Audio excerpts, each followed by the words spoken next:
She was 7 years old, alone in the dark, and her tiny fingers were shaking so hard she could barely hold the phone. She didn't know who she was texting. She just knew she needed someone, anyone, to hear her. And somewhere across the city, in a room full of shadows and secrets, a man who had never once in his life been called good felt something crack open inside his chest. This is not a story about crime. This is not a story about power. This is a story about what happens when the most broken person in the room turns out to be the only one still capable of love. Stay with me. Every word of this matters. Her name was Lily. 7 years old, dark curly hair, the kind of eyes that made strangers smile for no reason at all. She lived with her mother, Rosa, in a small apartment on the edge of a city that had long forgotten people like them. Rosa worked 2 jobs, came home tired, loved Lily fiercely, but that night, Rosa hadn't come home. The clock said 11:47 p.m. Lily had tried calling. Voicemail. She had tried the neighbor. No answer. She had tried her aunt. The number was disconnected. So she did what children do when the world feels too big and too quiet. She picked up her mother's old phone, found the Messages app, and started typing to the last number her mother had texted. She thought it was her aunt's new number. It wasn't. His name was Marco Reyes, 44 years old, head of the most feared organization in the city. A man whose name alone made grown men lower their voices. He had a scar running down the left side of his jaw from a knife fight at 19. He wore expensive suits and said very little. The people who worked for him respected him the way you respect a thunderstorm, from a distance. With both eyes open, Marco was sitting alone in his office that night, going over numbers that would make most people sick to their stomach. When his personal phone buzzed, he looked at the message. Mommy didn't come home. I'm scared. It's dark. Can you come? Please. He stared at it for a long time. His first thought was that it was a mistake. A wrong number. Someone's kid. He should ignore it. He had ignored harder things than this. He picked up the phone. Who is this? 3 minutes passed. Then, Lily. Who are you? Marco leaned back in his chair. He should have put the phone down. He should have gone back to his numbers. Every single instinct built over 2 decades of a very particular kind of life told him, this is not your problem. He typed anyway. My name is Marco. How old are you, Lily? 7. Are you a policeman? He almost smiled. Nobody had ever asked him that before. No. I'm not a policeman, okay. Are you nice? The question sat there on his screen like a small, impossible stone. Are you nice? Nobody had asked him that in 20 years either. His associates didn't ask. His enemies didn't dare. The last person who had asked him something like that was his younger sister, Elena, when they were children, before everything went wrong and the world swallowed them both whole. His jaw tightened. I'm trying to be, he typed. Are you safe right now, Lily? I think so. I locked the door like Mommy said. But it's really dark and I don't like it. He stood up from his chair. Walked to the window. Looked out at the city lights scattered across the dark like broken glass. Somewhere out there was a 7-year-old girl sitting alone in the dark because the world had let her down tonight, the same way the world had let him down once a long time ago. In a different small apartment on a different forgotten street. He didn't make decisions with his heart. He hadn't for years. But something about those words, I locked the door like Mommy said, hit him somewhere deep and unguarded. She had followed the rules.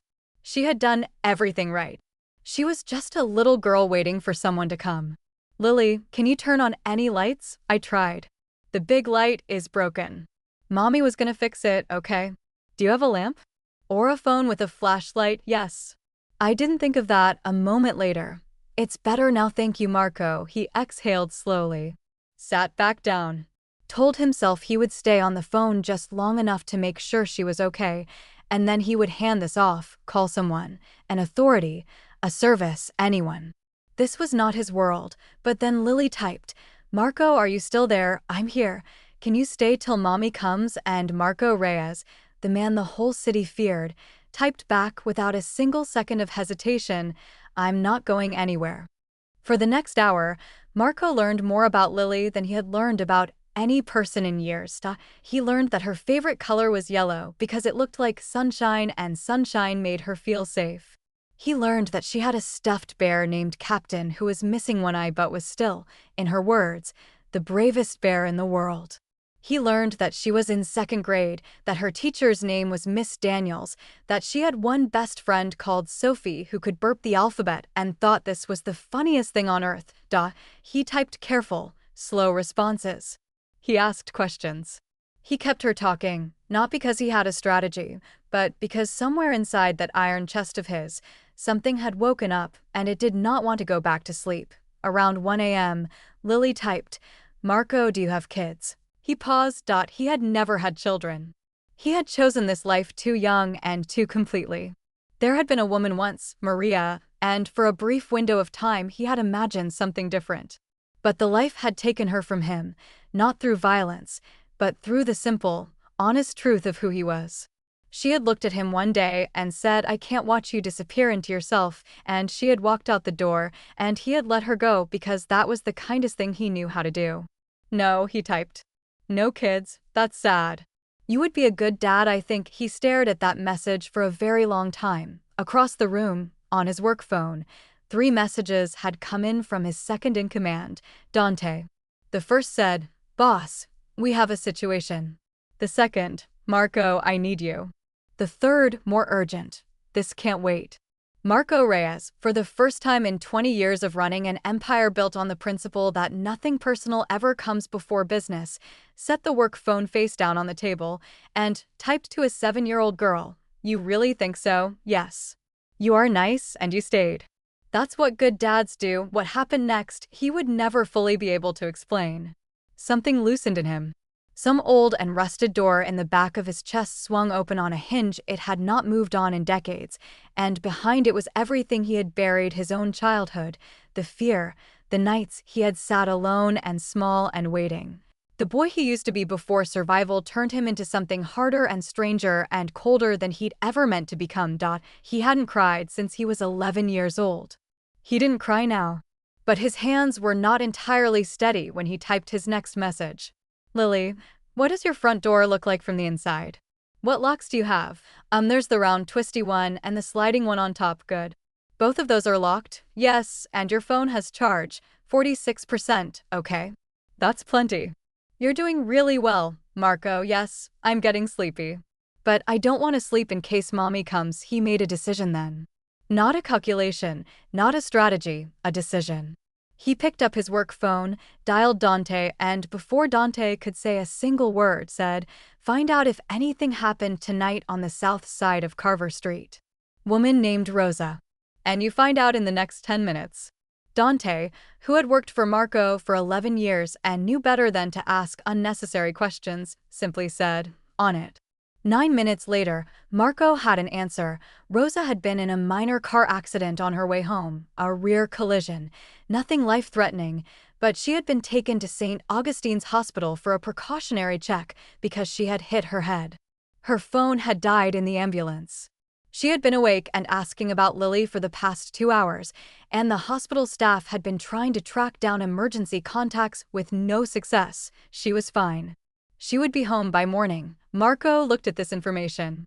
Then he looked at his conversation with Lily, who had just sent, "Marco, are you still there? Captain says it's okay to sleep, but I said not yet." He thought about what to do. He could tell her about her mother, but would that worry her more? Knowing Rosa was at a hospital, even a safe one? Or would it calm her? He thought about Lily's voice in those messages, the way she used please naturally and unconsciously, the way she described things with such specific color and life, the way she was both braver and more scared than she knew. He made another decision. "Your mom is safe, Lily. She had to take a small detour, but she's okay and she'll be home in the morning. I just found out." The pause before her response felt like the longest pause of his life. And then, "Really? You are not just saying it. I never say things I don't mean. Okay, I believe you. Marco, I feel so much better." Thank you, thank you, thank you. You're welcome. Can I ask you something?" "Yes. Why did you help me?" "You didn't have to." Marco sat very still in the quiet of his office. The city hummed outside. The numbers on his desk meant nothing. The 3 other messages that had come in from Dante meant nothing. Everything had gone strangely completely quiet inside him.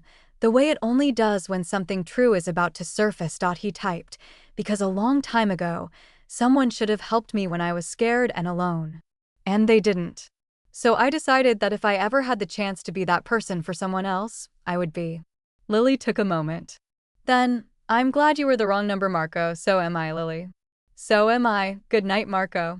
You are my hero. He looked at those words on the screen for a long time after she went quiet. Your hero.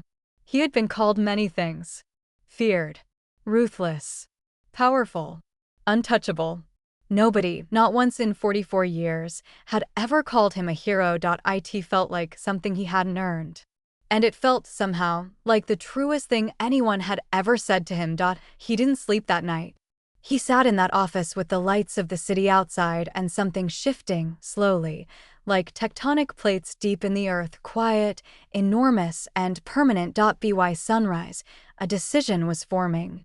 Not a small one. When Rosa came home the next morning, pale and tired and aching with guilt, she found Lily asleep on the couch with Captain the One-Eyed Bear tucked under her arm and a small lamp glowing warm and yellow beside her. Rosa pulled her close and sobbed into her curls.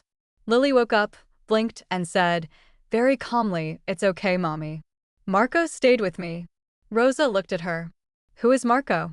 "My friend," Lily said simply, the way only children can describe complicated things with complete accuracy.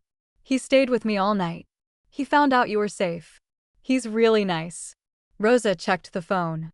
She read through every message in that thread, and by the time she finished, her hands were trembling. She didn't know a Marco. The number wasn't saved. But whoever he was, he had sat up through the night with her frightened daughter and kept her calm and made her feel safe, and had somehow, she didn't understand how, found out that Rosa was at St. Augustine's. She tried calling the number. It rang 4 times and went to voicemail. No name. Just silence. She never reached him. But Marco had not forgotten them. 3 weeks later, Rosa received an envelope in the mail. No return address. Inside was a single card that said, "For Lily's future." Attached to it was a check that would cover 4 full years of college. Rosa sat at her kitchen table and stared at it for a very long time. She never found out who sent it. She had her suspicions, but the number had gone dark, and the man behind it had closed that door the way he closed all doors, quietly, completely, with no interest in credit or recognition. But Lily knew. In the way that children know things before logic ruins the knowing, she knew. She kept Marco's messages. She read them sometimes, on nights when the dark felt too big. And she grew up with this understanding baked into the center of her, that goodness is not always found where you expect it. That sometimes the most important help comes from the most unexpected hands. That the most powerful thing a person can do in a dark moment is simply stay. And Marco? He changed. Not overnight. Not dramatically.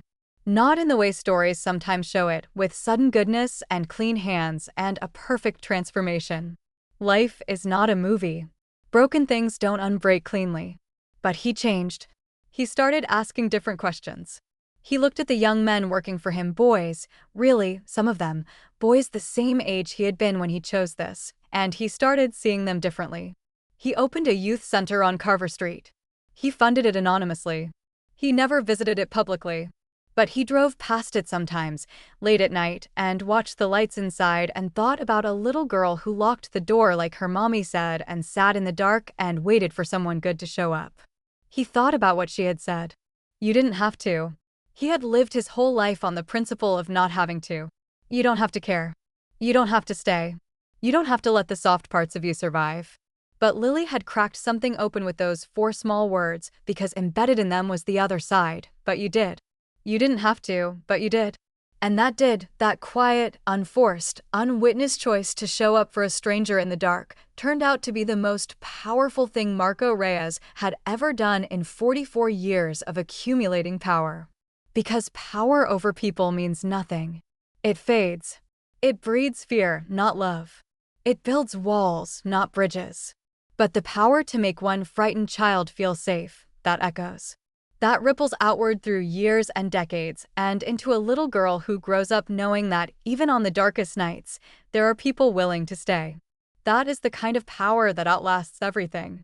We are all, at some point, Lily, small and scared in a dark room, reaching out with shaking hands to whoever might be there.